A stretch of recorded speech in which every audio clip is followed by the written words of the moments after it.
अभी मजा आएगा ना भिड़ो। ये वीडियो देख कर जाना भाई लोग, बहुत मजा आने लेकिन ये साला कर क्या रहा है यहाँ पे? नहीं सारुण के यहाँ कुछ तो गड़बड़ है।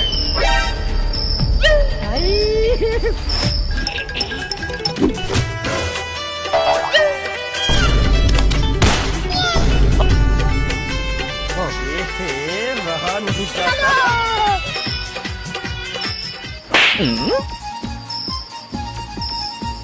लेकिन एक सेकंड।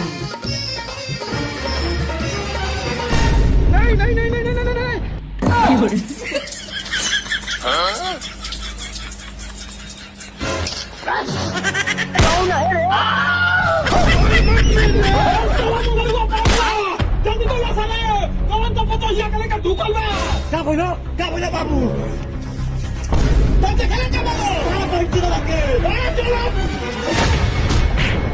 चलो